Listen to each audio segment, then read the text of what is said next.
Hi friends, అందరూ బాగున్నారా?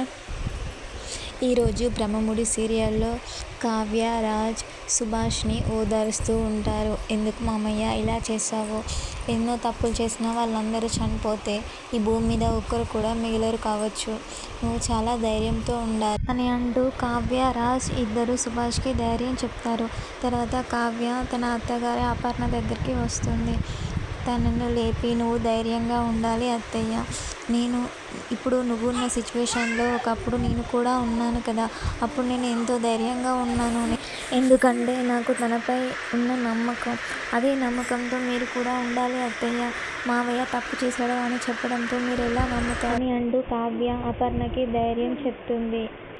అప్పు చాలా దీనంగా ఇంటి ముందు కూర్చొని ఉంటుంది. వాళ్ళ అమ్మ నాన్న ఇద్దరు వస్తారు. ఏమైంది అప్పు, ఇలా ఉన్నావు అని అడిగితే అప్పు కావ్యకు జరిగిందంతా వాళ్ళ అమ్మ నాన్నకు చెప్తుంది.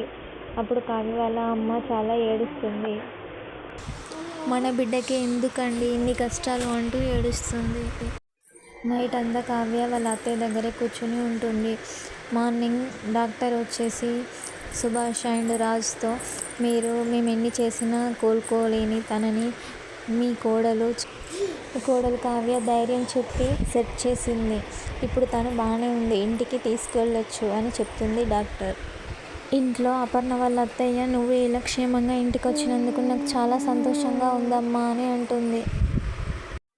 అప్పుడు రాజ్, ఇంట్లో ఎలాంటి గొడవలు పెట్టకండి, అందరూ సైలెంట్గా ఉండండి, మమ్మీ హెల్త్ బాగాలేదు కదా అని అంటాడు. అప్పుడు రుద్రాని, ఎలా సైలెంట్గా ఉంటారు రాజ్? మీ డాడీ చేసింది చిన్న పనేనా? ఒకవేళ ఇప్పుడు మీ మమ్మీకి సవతిని తీసుకొస్తే ఎలా మాట్లాడరేంటి?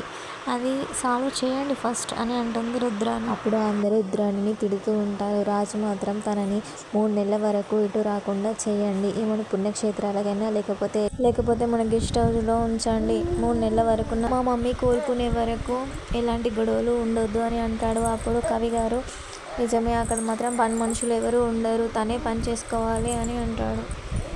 వాచ్మెన్స్ కూడా ఎవరు ఉండరు అని అంటాడు.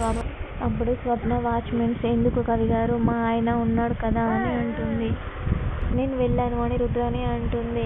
నేనేమైనా తప్పు మాట్లాడానా? నిజమే కదా మాట్లాడింది, నన్ను ఎందుకు ఇలా చేస్తున్నారు అని రివర్స్ అవుతుంది. అప్పుడు కావ్య, రుద్రాని గారు అని అంటుంది. అంతటితో ఇవాటి ఎపిసోడ్ అయిపోతుంది. రేపటి ఎపిసోడ్లో కావ్య వాళ్ళ అమ్మ నాన్న వస్తారు. అప్పుడు అపర్ణ కావ్యని పిలిచి, ఏమైంది కావ్య, ఇలా చేస్తున్నావు? మీ అమ్మ వచ్చారు, వాళ్ళని పలకరించావా అని అంటుంది. ఏదో పూజ స్టార్ట్ చేశారు, అందులో రాజ్ కావ్యని అపర్ణ కూర్చోమంటుంది. ఆ మాటలు విని కావ్య వాళ్ళ అమ్మ చాలా షాక్ అవుతుంది. వీడియోలో డిస్టర్బెన్స్ వచ్చినందుకు క్షమించండి. నా వీడియో మీకు నచ్చినట్లయితే ఒక లైక్ ఇవ్వండి ప్లీజ్.